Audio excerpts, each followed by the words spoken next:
Hello, everyone. Welcome to the Power Man Podcast. My name's Rory Paquette. I know you know that. I just like to remind myself of how grateful I am to be sitting here in this chair, folks.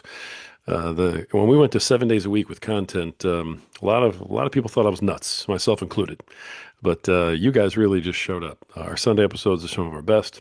You're out there liking and sharing and subscribing and doing everything that you do, folks. If you're not out there doing what you're doing, I don't get to sit here and do what I'm doing. So, from the bottom of my heart, thank you. As we move on, if you're a friend of the program, and I know you are, then you know what time it is. We got to pay a couple bills, so let me get a sip of my preferred beverage. Man, that's good stuff. And you know what we're drinking. That's right. It's Freedom Hill Coffee at Freedom Hill Coffee on Instagram. Look them up, check them out. Deep, dark, rich, bold, and beautiful. Just like my wife. They brew a mean cup of Joe. It's an absolutely fantastic cup of coffee. They do all the right things for all the right reasons, including supporting veterans. And you guys all know how important veterans are to us here at the Power Man Podcast.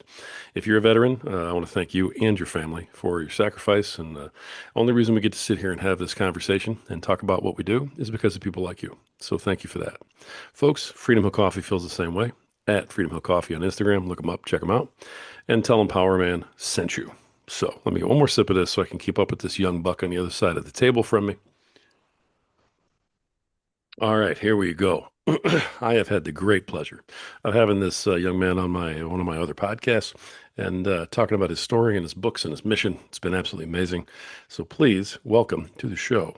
He's an author of a couple of different books, Divinely Wired, and also 10 Bible Stories You Weren't Taught in Sunday School. He's also a father and a husband and just an all around fantastic guy. He's a prophetic teacher and he's the founder of Grow Beyond Sunday, which we're going to hear about here in a little while. Please welcome Dwayne Louard. How you doing? Man, I'm doing well. I'm doing better getting to be in your presence, Rory. You are an amazing man. And the last time we got to talk, I tell you what, I still talk about it today. And my wife is every other podcast that I do, she's like, was it better than Rory? Was it better? You are the standard, sir. And so I salute you, man. I salute Oh you. my goodness. You Oh are my the goodness. standard, man. But no, man, honestly, I'm blessed. My wife is happy. My children feel loved and protected, and I feel like I'm in a stride as it pertains to being who God has called me to be as a man. And so I'm excited to get to share this space with you and your audience. And salute That's to all the awesome. veterans out there. I really do appreciate your service, and I honor you, each and every one of you, for sure. Thank you for that. Appreciate that. Yeah. I really, really do. And I got to tell you, that might be one of the best compliments I've ever gotten. That I set the standard. Wow. Tell your wife, I'm a fan of hers now for sure. Yeah, I will. So, man, that's That's- fantastic. All right. Well, I'll tell you what. The Grow Beyond Sunday idea and the fact that you're the founder of it. You told me about that before. This is a very different listener group. I will tell you that right now. About 90% of you guys out there are men. About 75% of these guys are husbands and fathers. So, I applaud all you guys out there for following us as you have for the last 6 years. But we're talking to guys who have not heard the story yet. In other words, okay. And so I think it's a profound movement that you have going. I love the thought behind it and the mission. Tell everybody what made you found a group called Grow Beyond Sunday. Yeah. So guys, Grow Beyond Sunday is exactly what it suggests. You know, I grew up in a household that where my mother and my father took us to church and we knew all about faith and faith in God. And but as I because I was a musician and I was heavily involved in teaching as I got older, I started to see a pattern in the lives of just men and women who um, profess to know God and have a relationship with Him. And I saw a pattern to where this became a Sunday morning thing, where this relationship with God was accentuated or emphasized in a Sunday worship experience. And Monday, Tuesday, and Wednesday comes. Thursday comes, Friday comes, Saturday comes, and you know how that is, where the challenges don't stop because you went to church on Sunday. The situations of life don't diminish because you are a churchgoer or because you have a relationship with God. And so I started to see where there was this trend in this pattern where it was like there was a struggle to handle Monday and Tuesday and Wednesday. And so I kind of got hit with this burden that I felt like God just placed on my heart and my wife's heart to create a space for people to um to extend their spiritual growth beyond their Sunday worship experience. That, we could ask the questions, what does this look like Monday morning in the boardroom? Like, what does Mm, this look like on Tuesday night with my kids? Wednesday afternoon when my kids are screaming their heads off? yeah, Like, how does this, what does living a life of faith look like when you navigate the terrains of marriage, where you hit that patch where it's not all hunky dory like it was in year one, right? Like, just being real, like, what does that look like? How do I exercise my faith on a Thursday afternoon with my wife, crying on the couch because she feels like I am doing something wrong and I have no clue what she's crying about? right. And so I created this space for all things faith Monday through Saturday, right?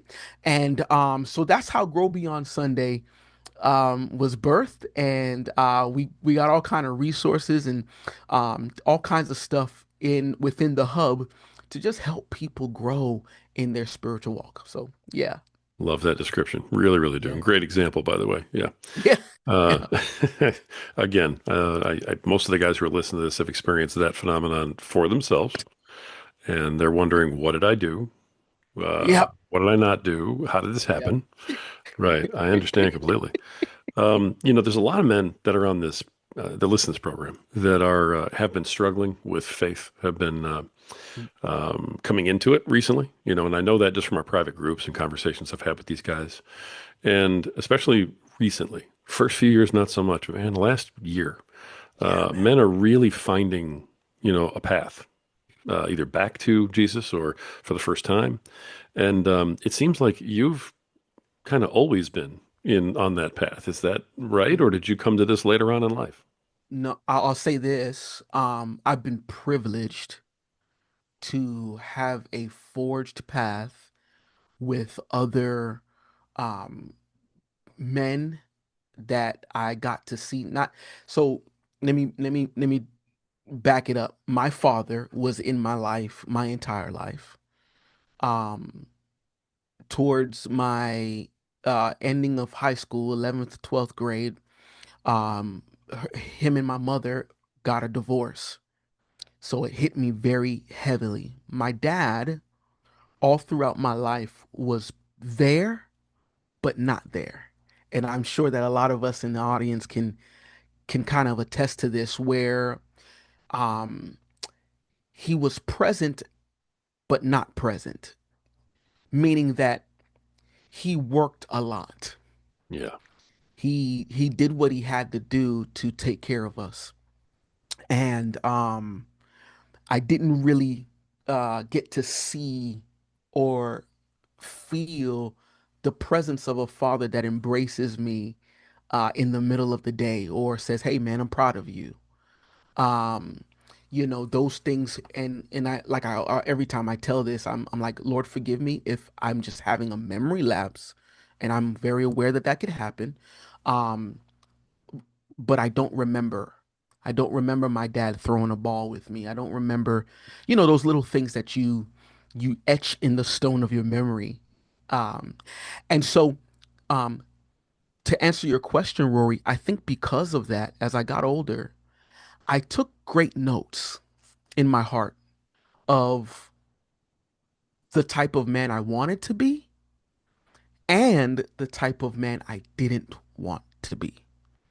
And so I learned a lot from the consistent and the inconsistent, the what we called perfect or great or good.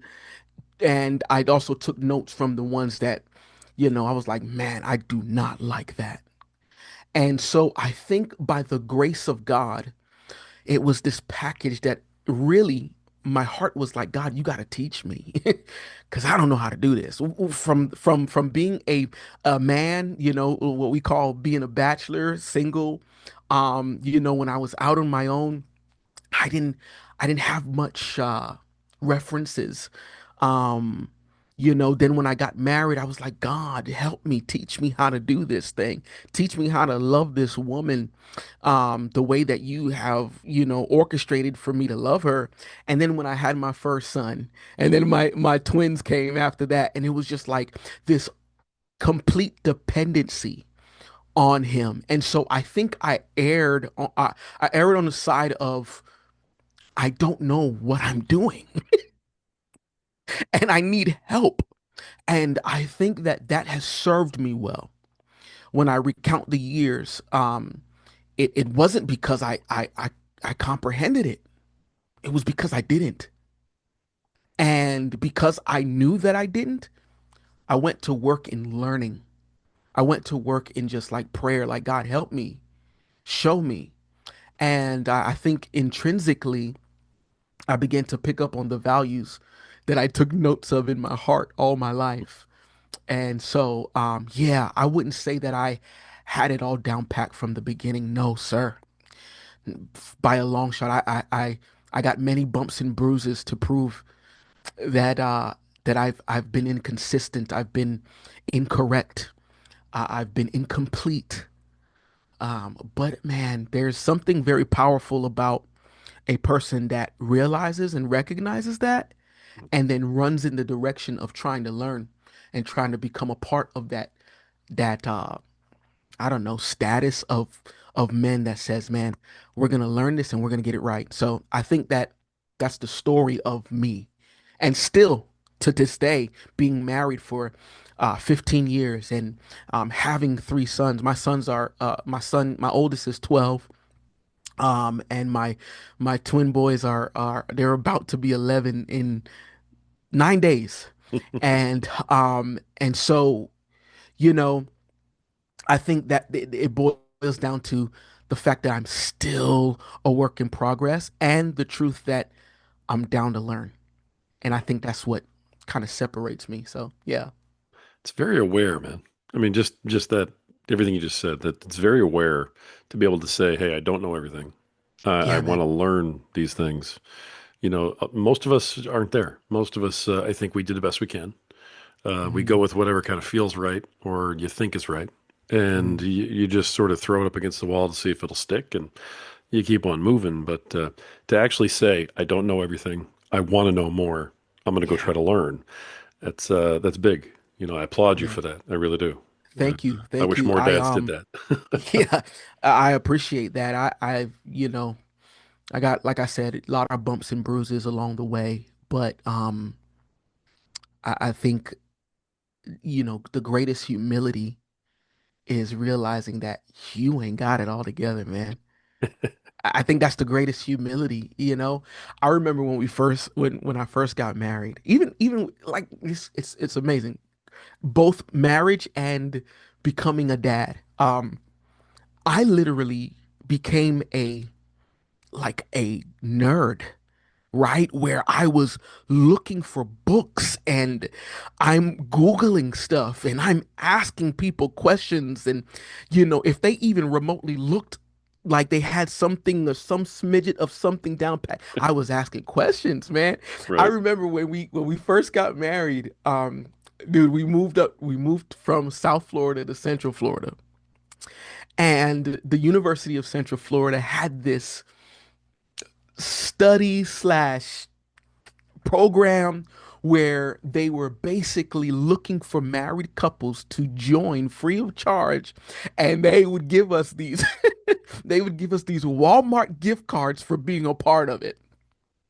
But Wow. we did it because the entire weekend was full of them teaching us psychologically and mentally how to build a newly or like established relationship. And man, we ate it up, and we were very grateful for the Walmart gift cards. But we ate it up, and we did it. We must have done it, Rory. We probably did it like two or three times. Um, and it was so good. It is, I mean, anything from communication to unspoken, expectations and all of the little things that really, when you look at it, ends up destroying a marriage. We did that for that. And then when my son came along, guess what? I was there. I would never forget. It was called Daddy Boot Camp. Daddy Boot Camp. Dude, I I did it. like it. All right. Here I am in my 20s, man, and I'm like, teach me. I mean, they went from everything to from learning to change a diaper properly to proper communication with a toddler. I mean, anything that you could think of. And so I'm grateful. And again, it speaks to that, like I realized that I don't know anything and I needed to learn, right? And Nice. so I sought after it. So yeah. Nice. Nice. The and you took this attitude with your marriage and with your children, right? Oh, 1000%. I Yeah, did. for sure. I had to, man. I had to. Yeah. I was just very green because of the upbringing, right? It wasn't a lot of, hey, this is how you do this. Hey, this is there wasn't a lot of modeling of what should be and what is. And so I had to learn. And I thank God. I thank God for giving me that type of heart and mentality Yeah. to stop, listen, learn, and then execute. Yeah, for Yeah. sure.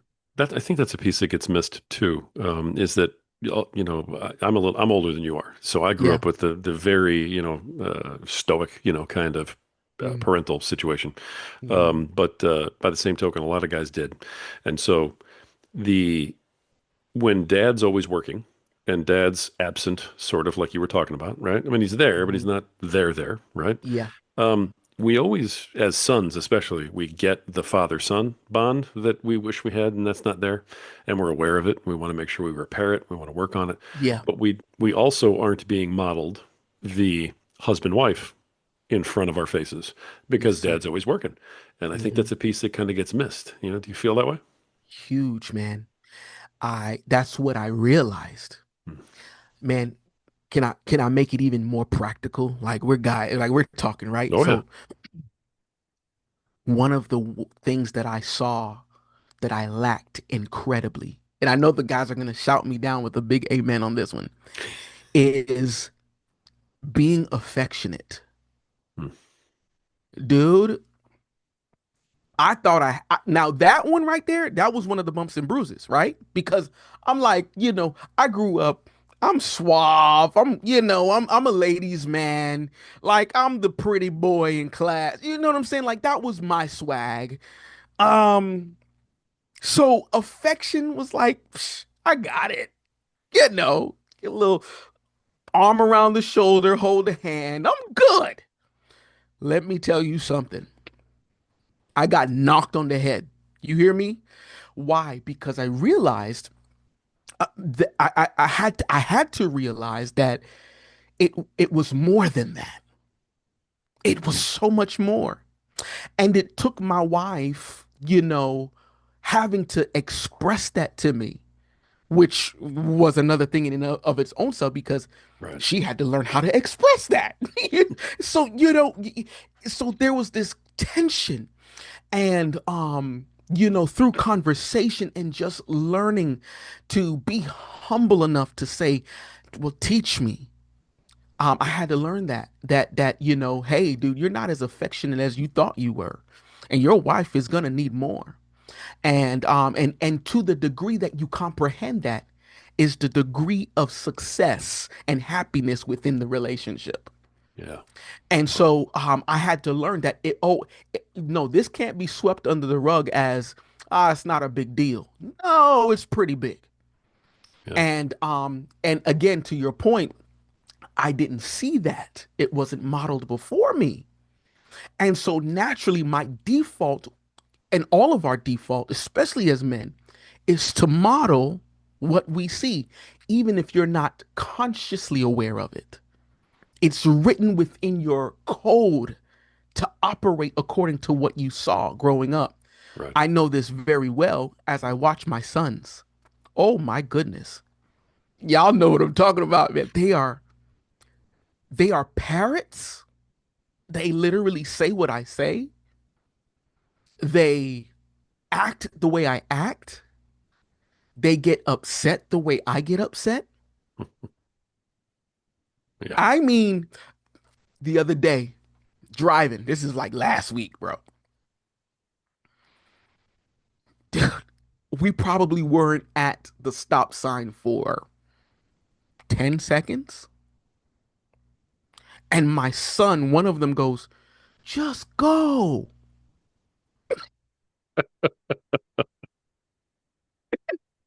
Hmm. Listen, I never thought I could be so convicted over something so small. In my heart, Rory, I'm like, oh God, forgive me. Why? Because I understood that they got that from me. Right. Yeah. Yeah. And so now begins the correction process, right? First, with me, with how I operate, with my patience, with my, hey, they, you don't know what they're dealing with. It's okay. And then comes, hey guys, you know how daddy, that's not the best way to do it. We got to be more patient. Hey, this is what God says to do. This is the scripture. This is the life lesson, right? And so these are the little things that I think as men, we got to remember that we are the one that sets the stage, right? Like the performance ain't going on if we're not there. Yeah. And Yeah. so I didn't even know how we got onto this, Rory, but but man, oh man, like this is real life, right? Like it's an ebb and flow of learning, recollecting, Yeah. executing, messing up, come back to the drawing board. Like, and I think that there's a lot of humility in that we're not gonna get it all perfect. But boy, oh boy, there's nothing wrong with striving, right? Right. Right. Yeah. There's difficulties in both camps, when it comes to that, because with your wife, you need the feedback in order to kind of grade, your behavior and your relationship, but you do have the opportunity to get the feedback. Like with your Yes. wife, you're actually able to have that conversation. Yes. With kids, you can't really ask them, what they need. Yeah, And man. you are leading by example Yeah. 24 hours a day, 7 days a week, whether you know it or not, and whether you like it or not. So when you were making the transition to being, husband and also making the Mhm. transition to being father, was there one that was a little tougher for you than the other? I'd say that the transition to fatherhood was tougher. Yeah. Um, and I guess if we can psychoanalyze this right now, you know, as men we date, you perceive marriage in a sense. You have relationships where you like, oh, I don't like that, or I'm willing to deal with that. I'm not willing to deal with that. And you kind of have this, the whole purpose of dating, right? With fatherhood, A little different. you Yeah. can't you can't just be like, yeah, I don't think this is working out. You can't dump them, It's true. I mean, you you know. can't. They're And yours. That's it. yeah, right. And so like I think the pressure is different too.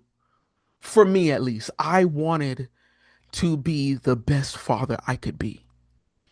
Like I was to the point where by the time my sons are only 17 months apart, had my first 17 months later, we were ready to pop with twins, right? And um I I wanted to be so I dare say in that when I was in that time, I wanted to be such a perfect dad that it literally started to affect my health. Um there was a point in time where this was right after the twins were born. I would get these migraine headaches. Now I'm a pretty healthy guy. I'm very health conscious. Work out on a regular. I just kind of grew up that way. My dad was a professional bodybuilder, owned a gym. So he was very health conscious, um, which kind of explains the absence, you know what I'm saying? Like he would work his full-time job, then come home, take off his work boots, put on his gym boots, and he's at the gym, and then we repeat it the next day. Yeah, for sure. Um, so I again like didn't I had I didn't care anything about the gym when I was younger. I didn't care anything about health when I was younger, but being in the midst of watching him, it was downloaded easily. Right. I took the personal training course and class and passed it my first time, aced it easily. And I was like, I didn't even know I knew that. And that's how I knew. But anyway, going back to my son. So I got started getting these migraine headaches. And I was like, what is this? I'm eating right. I'm sleeping well. What is going on? And it went on for like, I mean, almost a month. And I was praying. I was like, God, your word says that I'm healed. And one day in prayer,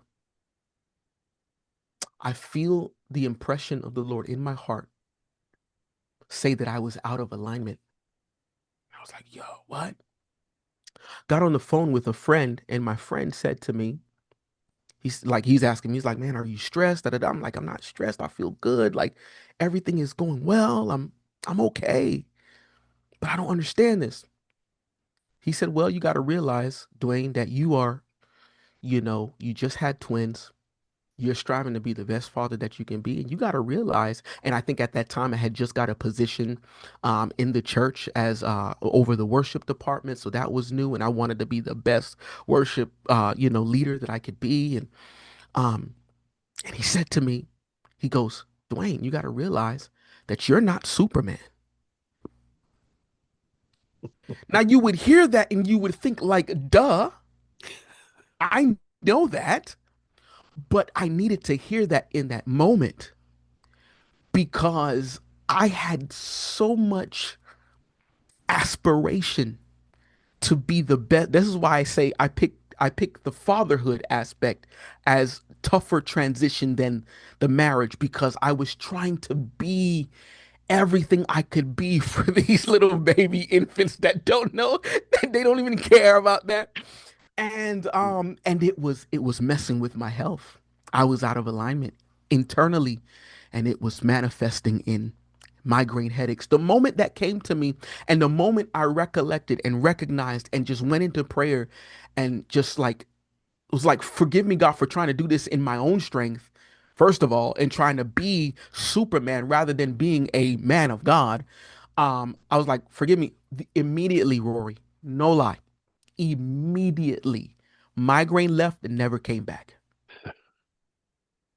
So, There you go. yes, being a dad, especially, I could only talk to being a dad for to sons, and the weight that that carries as like I'm building and installing and imparting into men of God,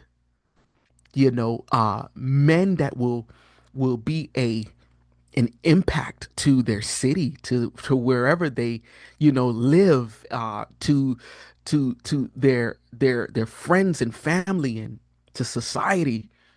It was like, man, that's heavy, and I want to be able to do it right. And so needless to say, I do. I'm in a prayer a lot. I'm in prayer a lot. I was going to say your faith is obviously important to you. Anybody who listens to you for 5 seconds can tell that, for Yeah, sure. thank And I you, know man. that that's given you some assistance For throughout all sure, of this, obviously.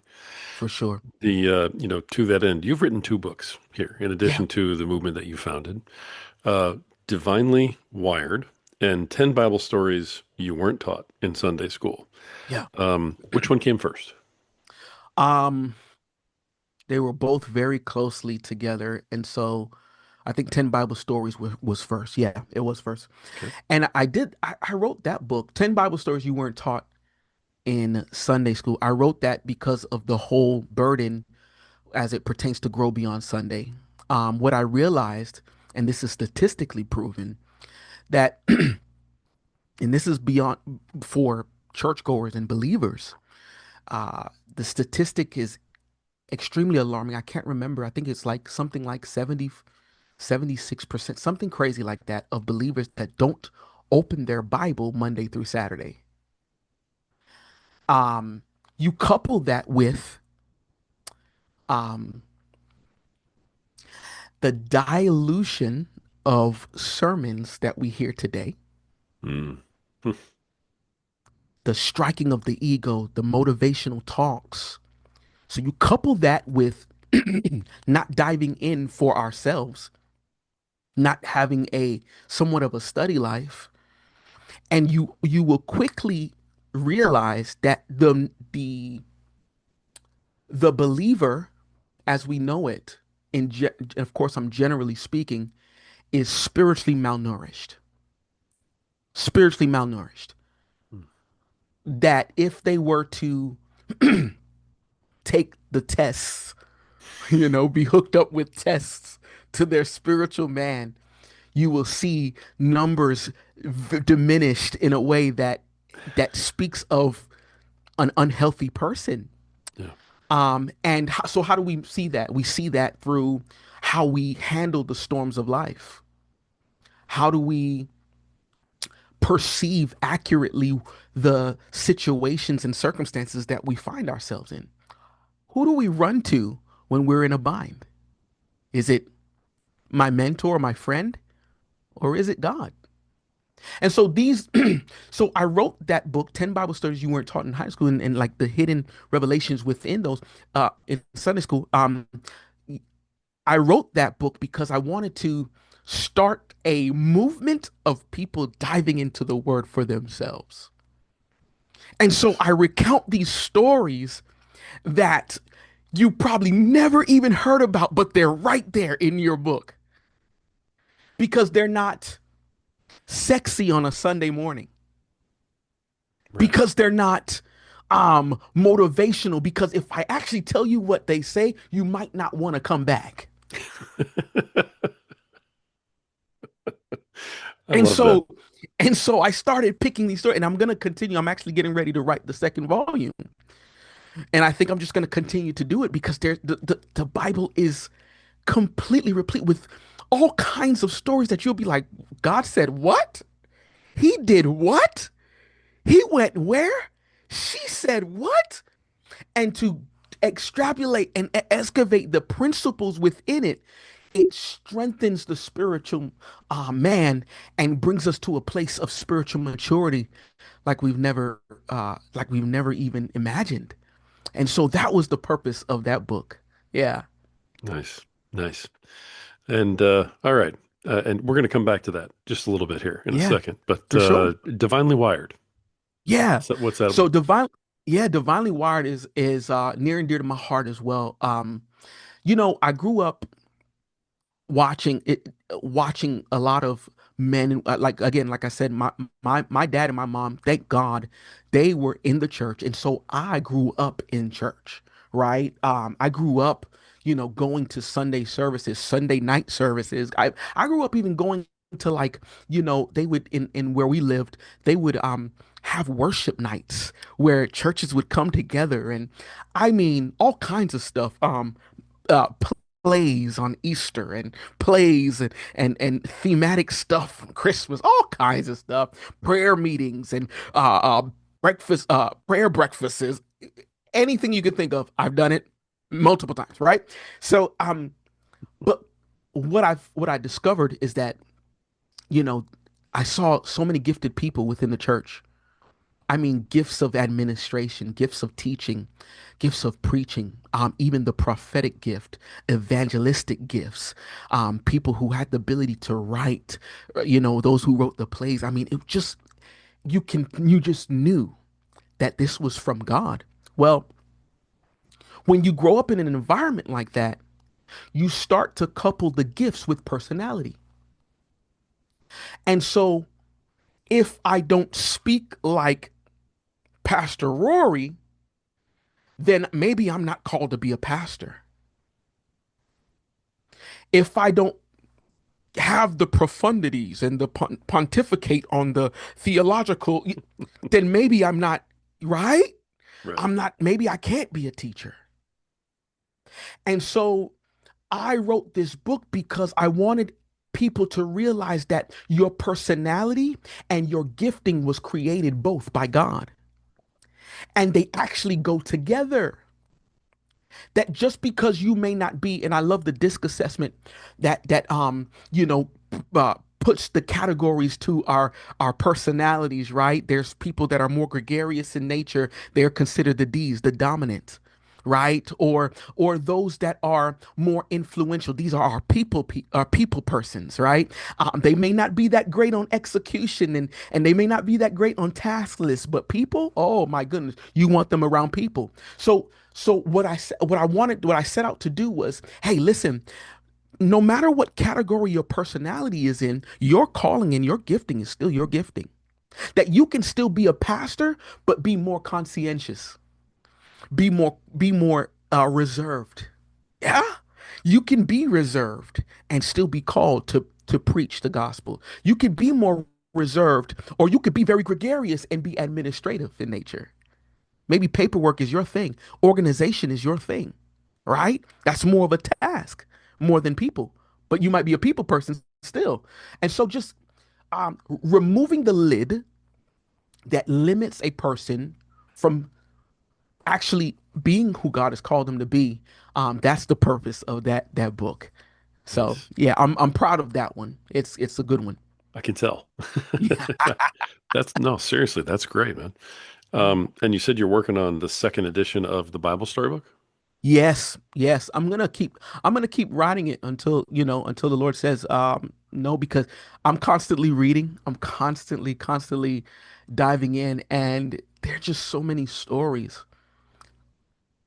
Get this, I'm 40 years old, been in church all my life. Literally, I can probably count on, and this is not like a pat on my back, but this is just the reality of my life. I could probably count on one hand how many Sundays I've missed. And it's probably because of the nature of what I do. I've been a pastor. I've been a worship leader and those things. But um, I can tell you that in all of the 40 years, there are stories that haven't been touched. Not in my experience. Haven't even been explored. Not in my experience. And so I think I'm very motivated to help, kind of perpetuate those stories and say, like, listen, there's some gold in here, man. Let's get into it. Nice. So yeah, I'm gonna keep writing. Nice. Nice. So I mean, you're kind of operating your own ministry almost at this point. It Yeah. sounds like because you're doing, is it church outreach? Is that a good way to kind of phrase it, what you're Oh working on right now? yeah, in the sense of what that really means, yes. Um, I have and I didn't start this way. I just, I wanted to create a space, and I knew the way to do it was online.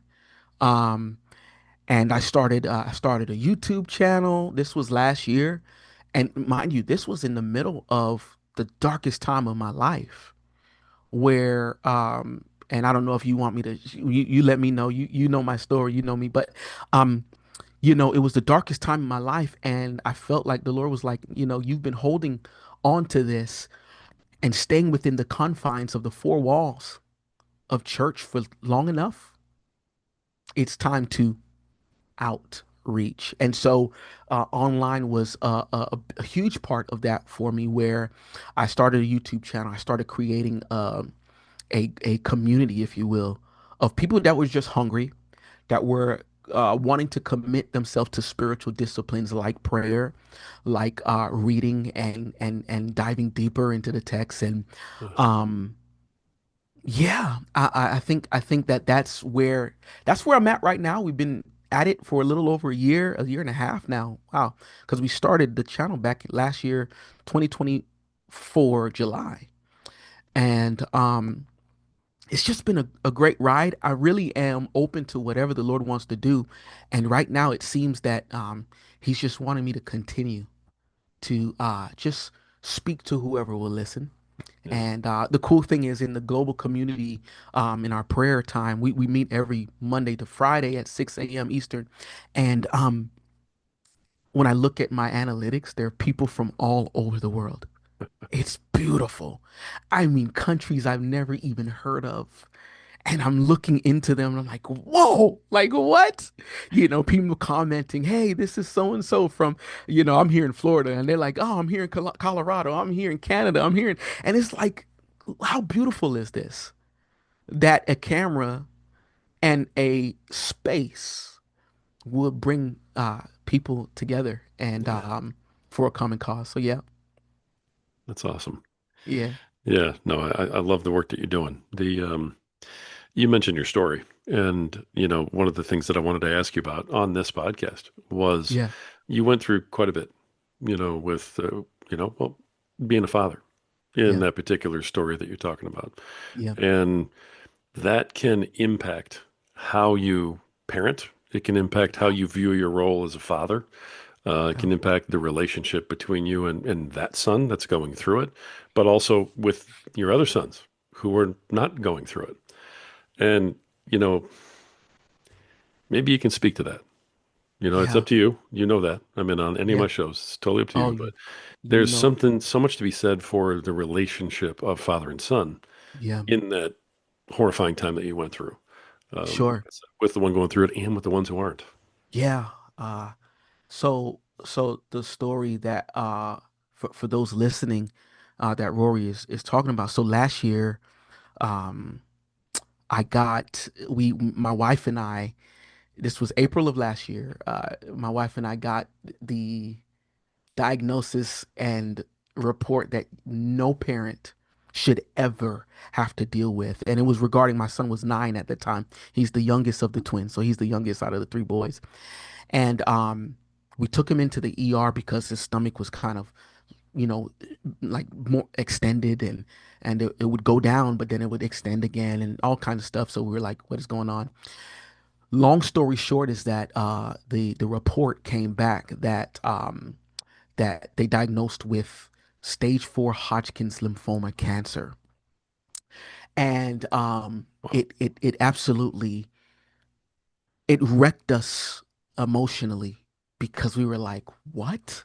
I mean, and I would imagine anybody that has any type of situation where you receive a diagnosis that really threatens the life of anybody in your life, you're kind of like taken back. Well, yes, it was a challenge for me as a man. It was a challenge for me as a father. Like Rory said, not like you said, not just for the one that was being diagnosed, but the other two that has to be a part of this journey and comprehend something that's beyond their years in a sense. Um, and then I had to take that same strength and be a husband to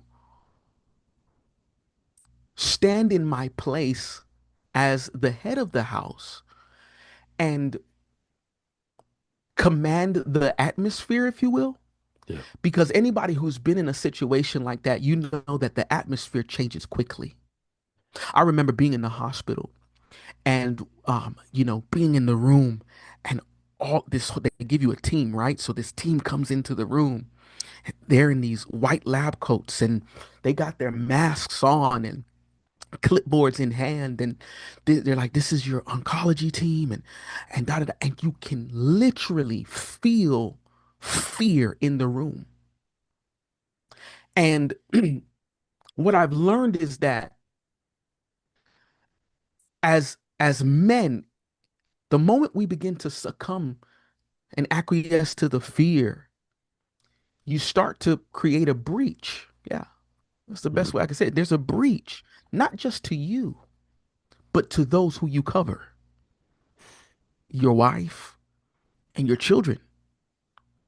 And so it was very difficult. But but man, I have man, I am so grateful that before that storm, I had a relationship with God. Before the storm, I knew of this God that I professed about. I wasn't getting to know him in the sense of like, I was brand new. No, I pursued this relationship for many years. And the reason why I'm saying that is because it most certainly affected how I operated and flowed within the confines of this situation. Yeah. And so I was able to rely on that strength to be the man of God that he's called me to be, to be the father and the husband that my children and my wife needed me to be. I had to hold down the fort. I give you an example. It just came to my mind just now, literally. I don't think I've ever really even told this story in front of a camera. So this is new. It was the year of 1992. Those that may be watching from Florida or listening in from Florida, you know what that year was about. 92 was the year of Hurricane Andrew, Hmm. one of the most devastating hurricanes to ever hit Florida. Of course, I'm a young boy at the time, right? I'll never forget that night though. Um, Without going into all the details, here was the most profound memory that I have. We have this front door at our house, and it was violently shaken. It was the type of shaking that you knew the hinges were not gonna, was not going to be able to sustain that. We had already my parents had a skylight in their room. That skylight already blew off, so they closed the door, and so you could imagine the wind factor throughout the house changed. Well, my dad pulled up a chair, Rory, in front of the door and sat there and held it closed for the remainder of the storm. He just held it. I feel like the reason why that came back to my mind just now is to remind the audience and us as men that you are the ones that are to hold the door closed from the enemies that try to come in. What enemies? The enemies of doubt, fear, the enemies of like division, right? You know that times when you like you and wifey just not seeing eye to eye, and it's like this cloud. Y'all know what I'm talking about, Oh right? yeah. Yeah, for sure. You know, children, they're going through their individual stuff, and they're having specific attitudes and ways of doing things that's like just totally like where does this come from? Yeah. So as men, I've learned that we have to keep the door closed. And the way we do that is through standing in the position first and foremost as the covering, as the head, as the man. I see too many Rory's, too many men get hit with situations like I got hit with that are rightfully so punches in the face that make you go ow, right? Like straight up. Um, but I've seen many men, unfortunately, vacate their position. Hmm. And I chose, Rory, to not do that. And I'm so glad that I did. We walked through that whole thing. And I'm a man of prayer. And I just began to pray according to what I read in the book, dude. Not I'm not this eloquent, like, bro, like I'm not trying to I know that the scripture says that I have access to healing, man. It's that simple. And so I began to pray with that in mind. I began to stand in my authority as a believer, as a son of God. And I began to just speak life into my son's body, as well as my wife, as well as my other two sons. I modeled it before my other two sons. I kept the lines of communication open. That one was tough, not gonna lie. I'll talk about that one briefly. Here, I'll never forget. So at the hospital, you stay for days, right? Right. especially when you're going through medication and all of and observations and stuff like that. And so this particular hospital didn't allow my sons to stay overnight, the other two. So we had to organize like and my parents and my wife's parents weren't in the city. So um the first when we first realized that, like the first time, I ended up taking my two sons home and leaving my wife and Caden at the hospital. Tough. I mean, tough, guys. I'm not even gonna lie. Tough. But one of the toughest parts were, yeah, the separation, but one of the toughest parts was the ride home. Mm. And man, the ride home is like 40 minutes. And I have my sons in the back seat and they're quiet. Some of y'all already know, like that's just like a red flag. Mm. It pierces your soul that your sons are quiet. Nah, they don't. It's constant talking and loudness, constant. Right.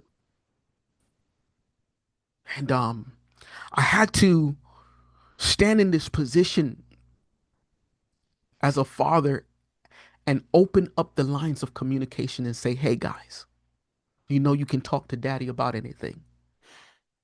How are you feeling? I know you know what we believe, but how are you feeling about this?" And then the communication began to open up. Tough, because I started to hear where they really were located. Mm. Those places and spaces where I can't go in and rescue them. I can't physically say. "Mm." Yeah. And so I had to really rely on just the presence of God to help me father my sons through trauma. And then at the same time training them to understand that, dude, this is life, man. Showing them in scripture, like one of our greatest scriptures was Psalm 34, and around about the 17th verse, if I'm not mistaken, it says, "Many are the afflictions of the righteous, but the Lord delivers them out of them all." I had to reinforce this with them. Say, hey, listen, Yeah. God got us. We got this. And so, by the grace of God, we were able to get through that. We went through 5 rounds of chemotherapy, um, which was a story in and of itself. That was really the miracle. The miracle was that my son was shielded from the onslaught of the side effects, which was my prayer. Because just as a pastor, I got to walk with people through cancer, and really the chemotherapy is the destruction of the body. And Right. I was like, God, you got to protect my 9-year old son. Like, shield him. I already know he's healed. I'm not worried about the cancer per se. I know based on your promises that he's healed. But will you protect him from all of this stuff? And he did that. He did that. All of the side effects were a big no. He didn't deal with nausea and loss of appetite, loss of weight, all of the stuff. You should see it. It's like 2 pages. Didn't deal with any of it. Part of it, I believe, is because I said no to the door opening. As the man, as the leader, I said no. And I rejected it with every fiber of my being. And I believe the Lord honored it. Today, my son is 100% healthy. Um, by October, out of the doctor's mouth himself, and I quote, "There is no evidence or trace of stage 4 Hodgkin's lymphoma cancer in Caden's body." And Wow. I give God all of the glory. Yeah, man. Yeah. Wow, man. I mean that. That's such a blessing. Just Yeah. unbelievable. Uh, I tell you what, every time I hear the story, dude, it just kills me. It just tears me up. Yeah. You know, Yeah, I man. can't imagine what it's like being you telling it. I really can't. Yeah. You think you got it after a year and Oh, ah yeah. yeah. The no, I assume you're raising these boys, in faith like you are. Yeah. Yeah. 1000%. I know, I don't know, but I have a really good idea of how your faith helped you through, this particular situation. Were you able to tell if their faith was able to help them on Oh, either oh side of this man. to get through it? For sure. Yeah. It goes back to what we were talking about, right? Like, I think intrinsically they picked up Mm. on the faith that I was riding on, Yeah. right? And so, and I was very vocal. And That's a this is a key for every man listening, for every man, because we're good at shutting down and just staying quiet. Yeah, for sure. We're good at allowing silence to be upon our tool belt that we go to. It's like our go-to tool, Right. right? Oh, yeah. Um, but I decided to be vocal. What I mean is, I would say things in the house, in the hospital. Um, Caden, you looking good, boy. I'm grateful that you're 100% healthy, man. Yeah. Or, or things like, aren't you guys glad that God has our back? Like we are people of faith. Like we're a family of faith. Don't you ever forget that. We have this saying that we were saying even before that diagnosis, like if they so much as sneeze, I would say, repeat after me, I am. They'll say, I am 100% healthy, 100% healthy. That was like our thing, right? It then got to the point where by the time they was like 5, 6 years old, it's like I am, and they will repeat the whole thing. They'll just say the whole thing. And so these were the type of vocal commands, if you will, that I put in the atmosphere of our home, and I constantly portrayed. I led prayer every night. Come on, listen to me, man. I led prayer every night. Yeah. What was I doing? I was modeling how we're going to live out our faith. We weren't just going to talk about it. We're going to be it. So I prayed every night. I received the promises of God of health in our family, unity in my marriage, because you know that the enemy tries to like get in between and cause rifts in the marriage when you're under that type of stress, right? 100%. Absolutely. So man, I was very vocal, very vocal. And I think, Rory, to your question, like they rode on the strength of my own faith while at the same time building their own. And I saw it. I mean, physically, I saw their confidence month after month increase. I saw their demeanor. It wasn't like my brother. It was, yeah, my brother's about to kick this butt. It's about to kick cancer's butt. We're like celebrating, Yeah. like we're already like planning out what does this look like? What's our celebration gonna look like when the doctor says this? Like, I'm telling you, there was one time, I think it was like after round 3 or 4 of the chemotherapy. Doctor comes in and says like something like, I got the reports back. Looks really good. Like basically what they saw before was completely gone by like round 3. Literally, absolute miracle, right? Because I didn't say this to the audience, but like it wasn't just like one tumor or two tumor. Like stage 4 is multiple. For my son, Oh, it yeah. was from his neck all the way down to his pelvis. His entire Hmm. midsection was filled with lymph nodes, filled with enlarged lymph nodes. They lit up on the scan like a Christmas tree. No lie. And so when you got to imagine, after round 3, it's like you look at these scans again and it's completely clear. And it's like, yeah. But watch this. I'll never forget. He shows us these reports, and my other two are sitting down. Mind you, Caden is like chilling the entire time. He's not despondent, despair, like he's not all, none of that. literally a miracle from God. And he comes in and he reads off the chart, says, "Man, we're grateful for what we're seeing. We're so good. Like this is doing good." And one of my sons, I had to kind of elbow him because he was like almost arrogantly said, "Oh, we knew that." And I had to like hit him, like, hey, relax. But what he was displaying was like, this is what we believed for. Yeah.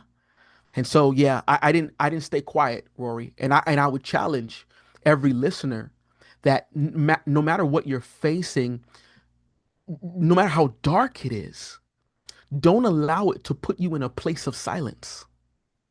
Don't allow it to put you in a place of like where you get quiet and you retreat.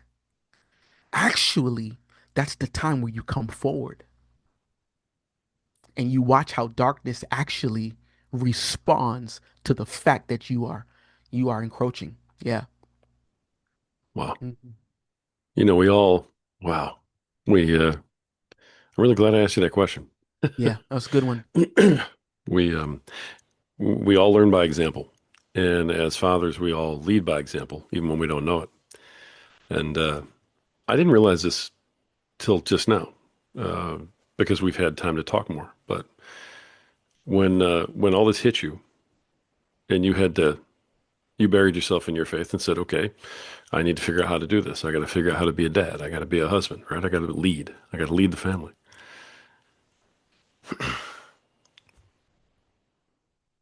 You, in your own way, man, you grabbed a chair Yeah.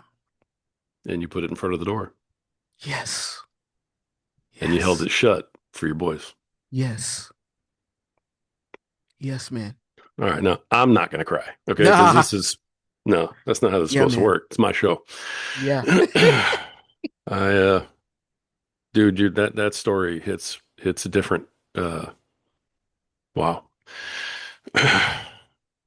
you just demonstrated a whole lot of stuff to a whole bunch of people listening on this show.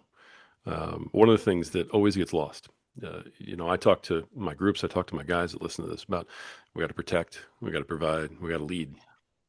And the thing that always gets lost, I mean, if you're not on the track you need to be on, the first place you look in that triad is lead.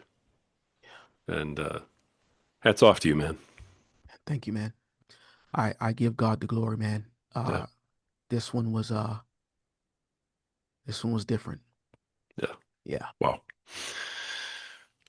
All right, man, I could talk to you about this forever, but I got.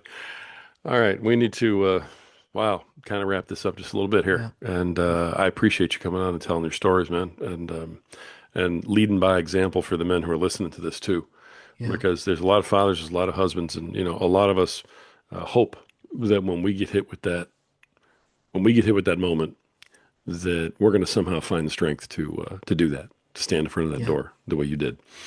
Yeah. And I appreciate you showing them the way.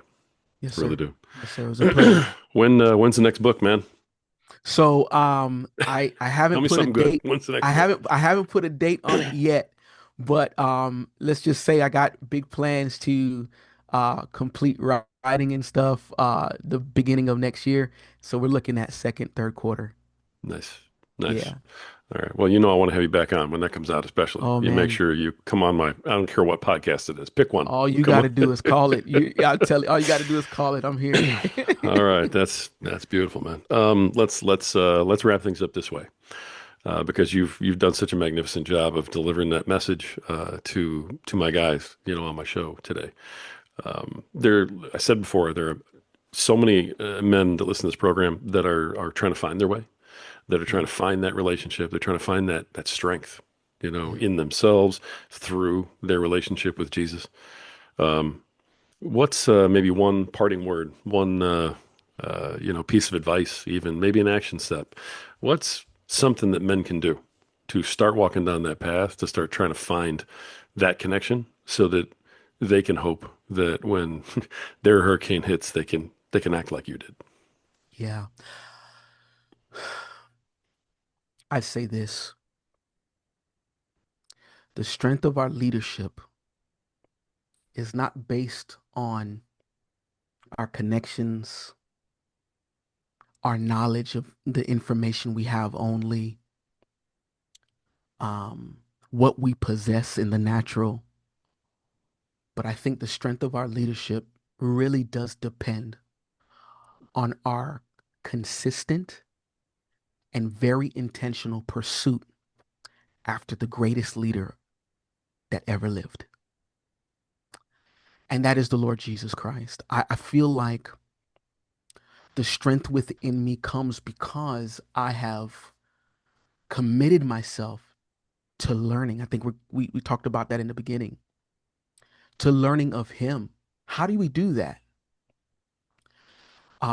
Yes, the scriptures are amazing at allowing us to understand uh, how He thinks, God in His nature, and how He perceives.